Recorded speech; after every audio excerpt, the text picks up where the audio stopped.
বৈধ কাগজপত্র ছাড়া বসবাসের অভিযোগে ইটালি, অস্ট্রেলিয়া, গ্রিস, সাইবেরিয়া থেকে 52 বাংলাদেশিকে ফেরত পাঠানো হচ্ছে। আজ বৃহস্পতিবার সকাল 7টার দিকে চার্টার ফ্লাইট শাহজালাল আন্তর্জাতিক বিমানবন্দরে প্রথম দফায় 32 জনকে পৌঁছাবার কথা রয়েছে। ফেরত পাঠানো সবাই পুরুষ, বাকি 20 জনকে কবে পাঠানো হবে সে দিনকাল এখনও জানা যায়নি। বাংলাদেশিদের ফেরত পাঠানোর ব্যাপারে সংশ্লিষ্ট দূতাবাস ইমিগ্রেশন কর্তৃপক্ষ কয়েকদিন ধরে চিঠি দিয়েছে। গতকাল বুধবার বাংলাদেশ ইমিগ্রেশন সূত্রে এসব তথ্য পাওয়া গেছে। এর আগে কয়েক দফায় যুক্তরাষ্ট্র থেকে বাংলাদেশিদের ফেরত পাঠানো হয়েছে। ডোনাল্ড ট্রাম্প প্রশাসন দায়িত্ব নেওয়ার পর করা অধিবেশন নীতি করে গ্রহণ করে 2024 সাল থেকে শুরু করে সেপ্টেম্বর পর্যন্ত যুক্তরাষ্ট্র থেকে ফেরত পাঠানো বাংলাদেশিদের সংখ্যা অন্তত 190 জন।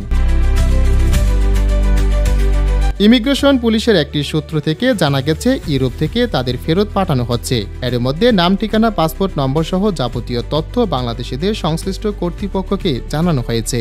প্রয়োজনীয় কাগজপত্র যাচাই বাছাই শেষে বিমানবন্দরে তাদেরকে গ্রহণ করা হবে।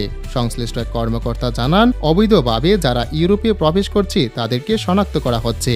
ফেরত আসাদের তালিকায় যারা আছেন তাদেরকেও বৈধ কাগজপত্র নেই। ইউরোপের সীমান্ত রক্ষাকারী বাহিনী ও কোস্টগার্ড এজেন্সি ফ্রন্টেক্স নামে পরিচিত। বৈধ কাগজপত্র ছাড়া যারা দেশে বা ইউরোপে বাস করছেন তাদেরকে নিজ দেশে ফেরাতেই কাজ করছেন ফ্রন্টেক্স। বাংলাদেশে ফেরত আসার পর বিমানবন্দরে তাদেরকে গ্রহণ, আর্থিক সহায়তা, পরে কাউন্সিলে কাজ করে আসছে বেসরকারি সংস্থা ব্র্যাক। শুরুতে যেসব বাংলাদেশিকে ফেরত পাঠানো হয়েছিল তাদের সঙ্গে মানবিক আচরণ করা হয়, হাতকড়া ও শিকল পরা হয়নি। তবে শেষ 2 ধাপে যারা ফেরত এসেছেন তাদের হাতকড়া ও শিকল পরানো হয়েছিল। সেই ফ্লাইটের কষ্টকর অভিজ্ঞতা নিউজকে জানিয়েছেন অনেকেই।